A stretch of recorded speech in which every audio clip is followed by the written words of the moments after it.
What's up, fellas? Pretty much put the slip roller to its limits today. That poor thing about got killed doing these. It's only made for 18 gauge, and I was running 16 gauge through it. We made these cylinders here, and I've got to do some saddle cuts, and they've got to be really nice. So we're gonna bust out some geometry to make some stencils. Some of you pipe cutters have better ways of doing this than what I'm about to show you, but I need to actually draw it out on paper and make a geometric pattern that will allow me to get a perfect cut. Basically, this piece here needs to sit here, and shrouded directly around that is going to be this piece here. Okay, so this is my method for saddle cuts. This isn't my method, but this is the preferred method of choice for me. And essentially what we've done was we've drawn a top view. I don't bother putting a lot of the lines in.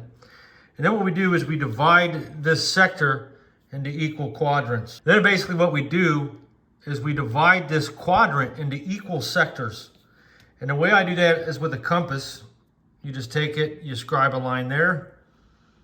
You go here, you scribe a line there. Then you go here, do the same.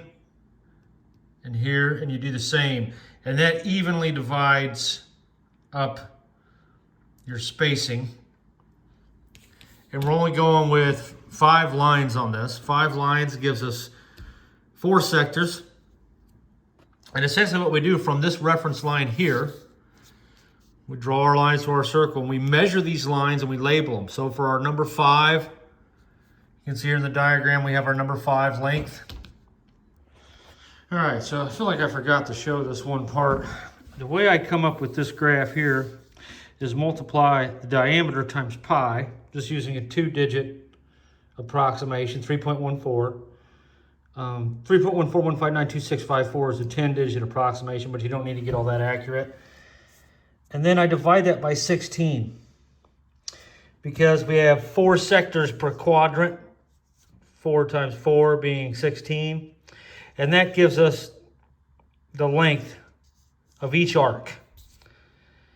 And another way to do it is just get the length, the total length, which from here to here is 15.7 inches. We then divide that by 2, divide it by 2, and so on, until we have 16 different sectors here. And we just label as such. This line right here is the line we're pulling our measurement off of. So I've seen where guys will draw one direction this way and another direction this way, and they cross-hatch the intersections and measure that. I'm not seeing the need to do any of that. This right here is sufficient. And so on and so forth. I like to leave a little tab on the end here so you've got something to tape to, and it just kind of helps this thing go together. So what we're going to do is we're going to cut this shape out, and then we're going to wrap it together, and that's going to give us our pattern. We're going to cut this line here, and we'll just shut up and do it. And that's for this first piece right here that will allow our saddle cut with this 4-inch going on to this 8-inch. We've got to do the same thing for that over there, which I believe is a 5-inch going on to a 10. I'll have to double check my numbers. Okay, so my slip roller roll wasn't perfect. I didn't have a brake to do a pre-bend. You're supposed to do a little bit of a pre-bend in this, and my diameter is off just a bit. You can see there, but you divide that into 16 pieces and it's not by much. So we're going to mark this out, and then we're going to cut it on the plasma cutter, and it should mate up to this fairly well. So let's mark it out first, and then we'll slide it off and we'll have a look at how well it mates up to that. Okay, as you can see here, this is our piece. So when we line up the number 1 line on the number 1 line, you can see it's a pretty good match. Just a little bit of jog in there. A lot of that's because this is not a perfect circle. The slip roller that I have is too small to be bending 16 gauge.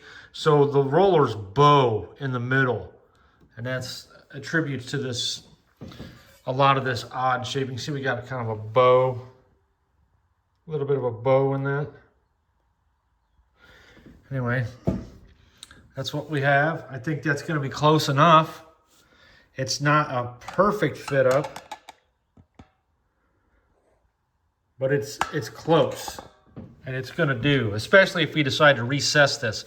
So what I like to do, rather than using this to scribe my line, I'm going to go ahead and cut this out and tune this up.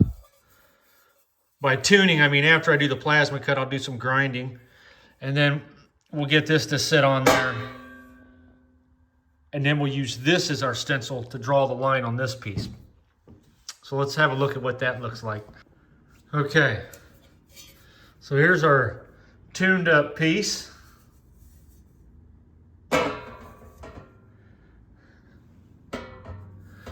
Looks like it needs just a little bit of action, as you can see there. For the most part, it's fitting on there really nice. I could weld that as is. There's really no need to do anything to it. But we got to cut our hole. So we're going to scribe the hole out, because this is basically the stovepipe section. And that piece is going to go over this as a water jacket. So it's going to be kind of tough to do. I may have to cut that piece into 2 sections and shell it together. Okay, so using this as the stencil, rather than drawing the piece. Now you can make a piece like this that fits over the larger portion, but I usually just use the pipe that's going to mate to it for that part. I've noticed some of the instructional videos that show you how to do this. We'll go through the trouble of making 2 of these, and I just didn't see the need for it. So this is kind of the quick cut and dry method. And I have a habit of saving these things too. I'll cut it back apart. I've got a stack of them already for 90s, because I also know how to do this when you need to do like an angle connection as well. All right, fellas, so sometimes when I'm welding something this big, I like to use Type B solar flux. This isn't an advertisement. I'm just, for the simple fact that purging something this size uses an enormous amount of argon gas, and I feel like you're still going to have some air swirling around in there. It can take 10 minutes to completely purge this thing of all the air. So I don't trust it.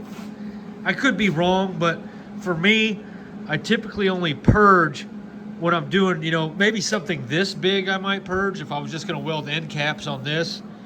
But this job right here is enormous, and I just ain't comfortable with the purging technique on this. There's too much to lose. So this is basically a paste that you mix with methanol. And I don't know if this type is methanol or not. I think the red one might be methanol, but I've used this stuff to pretty good effect. You mix this stuff up into a paste, and it's pretty toxic stuff though. So unfortunately, it's not suitable for certain situations. Okay, it just says mixed with alcohol, methanol preferred. So I'm sure this stuff will be just fine. I've got this little bottle of it that I like to mix it up in so that my leftover, when it goes dry, I can just use it. All right, so this one here worked out a lot better. You can see we don't have near as big of a gap as last time. Like I said, that the gap we had on this last one, though it seems significant, when you divide that space into 16 equal parts, it's a very small inaccuracy per division. See here we got a big gap in between 5 and 5. Right here it's a very small gap. So this one worked out a little bit better. And this is going to give us our saddle cut for the 9-inch component. Yeah.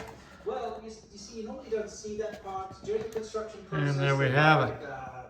Cladding around it, and then you pump the concrete in from the top, right? And then when it's dry, you take the cladding off. right, I didn't properly plan my sequence here, so I'm out of phase. I'm a jackass. I was reluctant to spread this thing anyway, feeling like I might deform it a little bit, but I think I'd have been okay. This hole was supposed to go on this side. So now I gotta cut the damn thing in half, which isn't the end of the world. It's really not. But I could have got away with doing a whole weld, so I really gotta, the less welds I gotta do, the better off I'm gonna be here for sure. But what do you guys think about these generic battery brands for name brand tools? I paid like 150 bucks for one of these things one time in Oklahoma. I thought it was a mistake, and I asked the clerk to check the price, and she said, nope, that's what they want for it. $150. I got robbed, I feel. You can usually get them for around 80 bucks. I got this one for free. Somebody wanted me to test it out for them. I don't know what you guys think about these deals. I always worry about some of this stuff catching fire, that's for sure, when I'm not around. Jackass! That's what my old boss Tom Combs used to say when I'd mess something up. He would also say jack off, but that phrase was reserved for circumstances when it had already been found and put together. This hasn't been put together wrong, it was just started wrong. He reserved jack off for if I would have welded it together wrong. So he was very specific in that reasoning. All right, fellas, we're just gonna get after it. It's time to go. Never lit this thing hooked up like this. We could run into some problems. We're about to find out.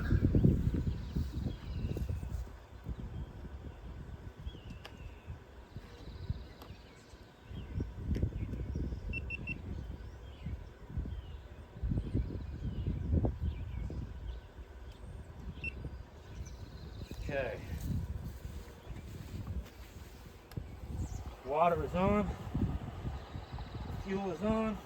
Oh, we got a bleed. Dang it, I gotta do a bleed.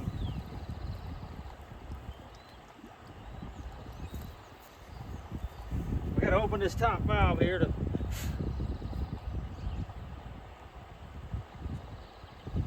get all the air out.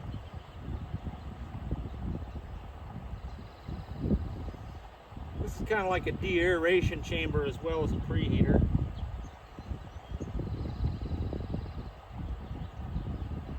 Might struggle. Could take a while. There it goes. Well, no, we got all the oil out of that.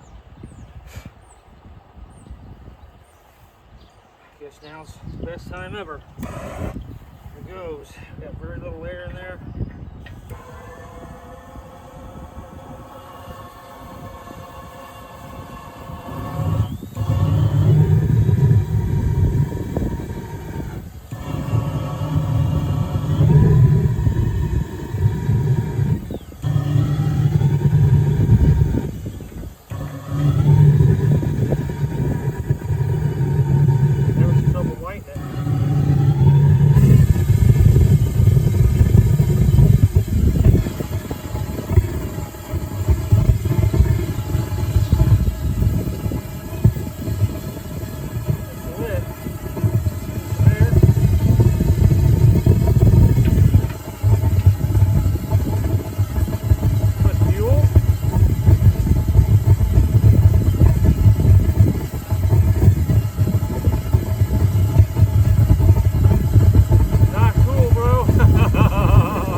in the learning curve here. I gotta learn how to use this thing.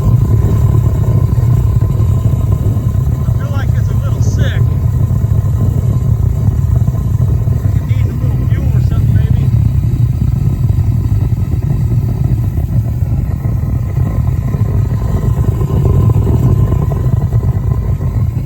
I'm just gonna mess with it till it sounds good. That smoke we see coming off the back is from me purging it. It's doing really well.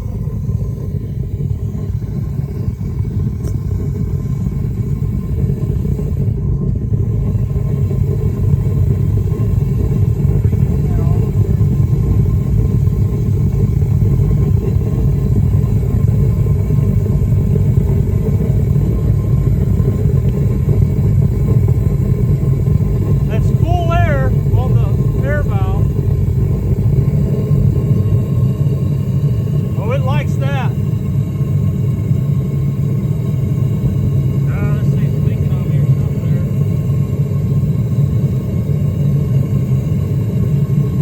Okay. Oh, dude, that is too cool. It's a little much on the fuel.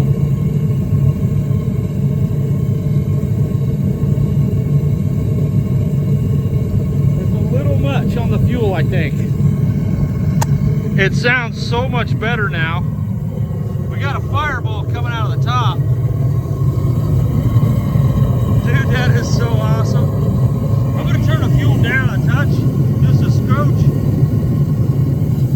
You can see we got full air, about half open there.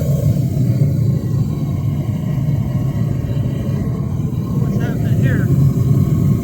That's getting hot.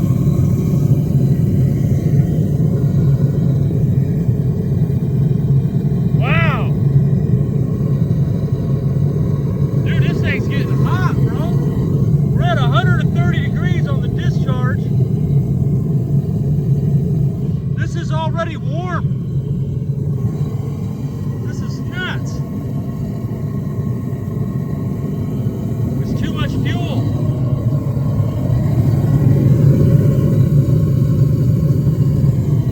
It's like boiling the freaking water.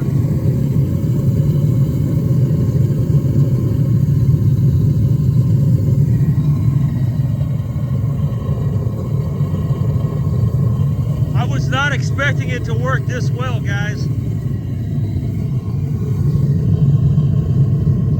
This thing's ejecting 150 degree water, guys. I mean, we just started.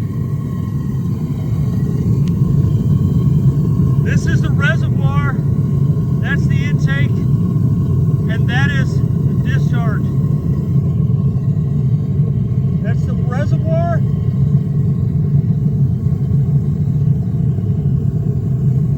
That's the intake, and that's the discharge. 190 degree water coming out of there. It's boiling. I gotta turn it down. We got a problem here. We're not pumping enough water through it and it's going nuts. Uh-oh.